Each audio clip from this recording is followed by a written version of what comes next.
Abalang namimitas ng mga gulay ang 48 anyos na si Mia. Ampalaya, upo, sitaw, may sili pa. Pero ang mga yan, sarili niyang tanim sa kanyang bakuran sa Maryland, USA lang naman. At ang garden, hindi makukumpleto kung walang bahay kubo. Lumaki kasi ako sa farm talaga. Lumaki ako sa isang lugar na puro puno at saka puro mga halaman. Yung parents ko, isa silang farmer talaga. Nakapagtatanim si Mia sa kanyang bakuran ng sigarilyas, malunggay at marami pang iba. Dito sa likod ng bahay, kasi yung mga customers namin, natutuwa silang makita yung garden. At instead na konti lang yung bibilhin, dumadami yung binibili nila kasi dami nilang nakikita. So, maraming gulay. Mayroon din kami mga isda minsan, mga daing, mga buko pie.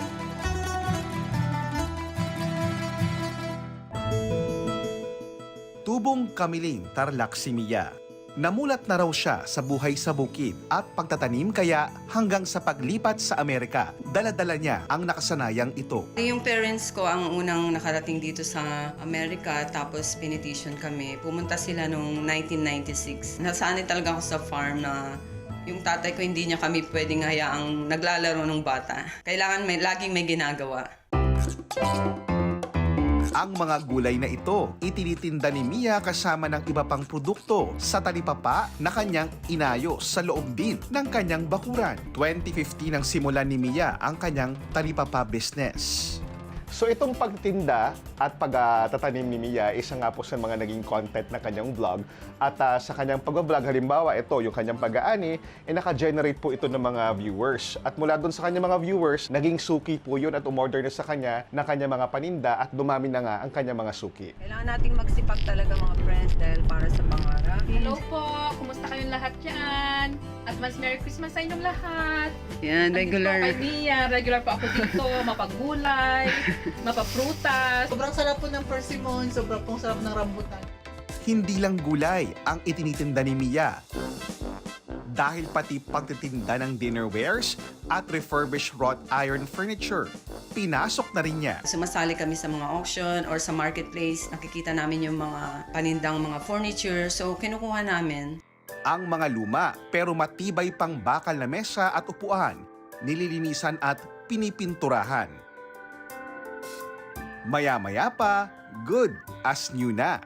Si Mia, kumikita ng 500 hanggang 900 US dollars o 30,000 pesos hanggang 50,000 pesos kada talipapa day niya. Depende sa kung ano ang kanyang mga itinitinda. Pero ang pagiging tindera, sideline lang pala ni Mia. Ano kaya ang kanyang trabaho o day job talaga? Abalang-abala na rin ang ilan nating mga kababayang overseas Filipino workers o OFW sa isang kalsada rito sa Hong Kong. Dahil nalalapit na ang Pasko, panahon na naman ng pag-aayos ng mga ipadadalang balikbayan box sa Pinas. Mula mga damit, bag, sabon at ilang delata. At para mapagkasya, kanya-kanyang diskarte para masiguradong mailalagay lahat sa kahon. Assistant girl. Pero hindi pa salubong ang mga ipapadalang ito ni Abby.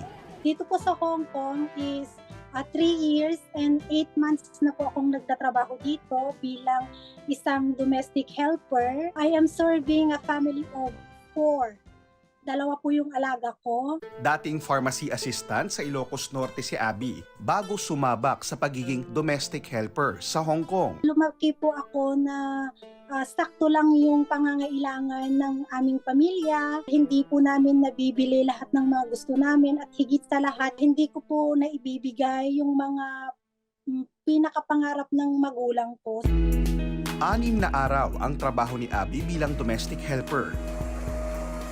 At ang araw sana ng kanyang pahinga, naisipan na lang niyang ilaan para sa kanyang mga racket. Isa rito ang pasabay. Ang pinaka-main na racket ko po, nagpapadala ako ng mga items na galing dito sa Hong Kong. Pinapadala ko po sa Pilipinas at binebenta ko po siya. Halo-halo po, chocolates, groceries, mga cups. Kapag nakaipon na ng orders, ipapadala na nila ito sa Pinas. Pero ang pagsasalansan sa balikbayan box, hindi biro. Sobrang nakakapagod kasi sobrang init. Kailangan po yung hindi po umaalog yung box kasi po yung mga items po na orders is baka po masira. So talagang sinasalansan po namin yan ng walang space po. Racket ulit. Yan, di ba ang sexy niya? Si Abby, hindi lang pasabay ang racket. Pati ang pagtitinda ng new and pre-loved items, kanya na ring pinasok. Kumikita raw siya ng karagdagang 34,000 pesos kada buwan sa kanyang mga racket. Depende sa dami ng orders sa kanya. Bumili ako ng mga siguro 6 pieces lang na ganito. Yan, ramper. Yung racket yun na nagpapadala ng mga gamit, buti pwede yun sa Hong Kong. Wala ka naman na ba-violate doon. Wala naman po kasi wala din po akong pinagkaiba sa mga kababayan natin na namimili at ipapamigay sa mga kanilang pamilya. Ang pinagkaiba lang po sa akin, binibenta ko lang po.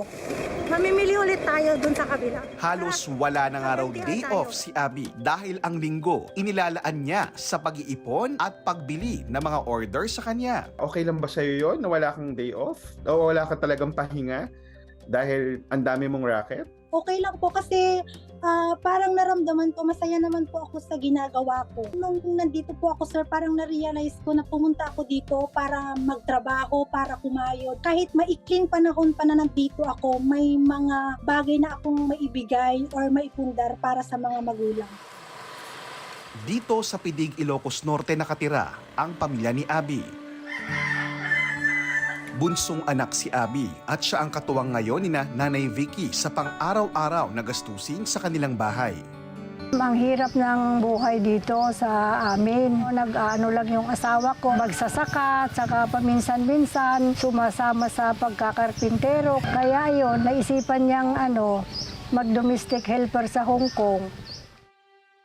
Hindi nga raw madali para kina Nanay Vicky na malayo kay Abby. Tinitiis na lang namin, lalo pag nagkakasakit ako kasi muntik akong namatay noong August. Wala kaming kasama, kami lang mag-asawa, na ICU ako, kaya ang hirap. Dahil sa sipag ni Abby, naipaayos na niya ang kanilang bahay at nakapagpundar ng lupang maaring sakahan. Welcome po sa aming bahay!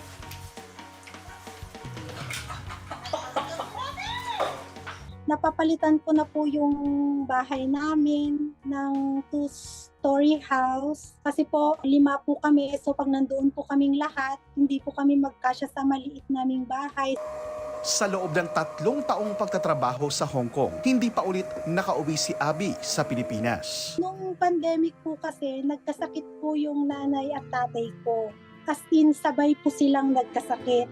So parang, alam niyo po, yung gustong-gusto ko pong umuwi noon pero wala pong flight pabalik ng Hong Kong. Tapos magka-quarantine pa po sa Pilipinas. So wala po akong nagawa kundi mag-stay lang po dito at panoorin yung nanay kong nakaratay doon sa bed na halos hindi na makahinga. Kaya naman, noong maari na ulit makauwi sa Pilipinas, naisipan ni Abby na sorpresahin ang mga magulang. Mayo nitong taon, nang sorpresang umuwi si Abby sa Ilocos.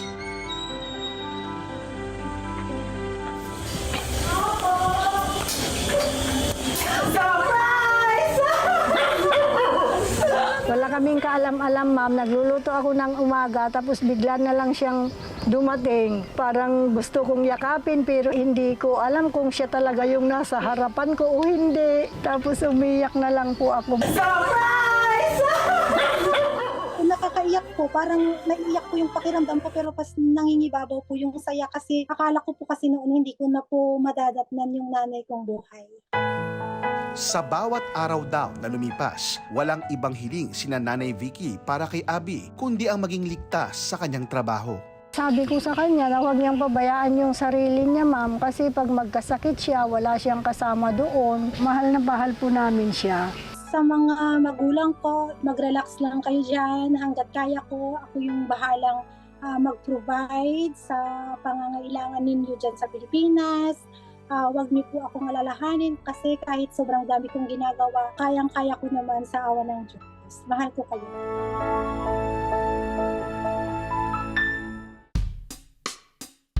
Samantala, ang madiskarteng tinderang Pinay na si Mia, isa rin palang registered nurse sa Amerika.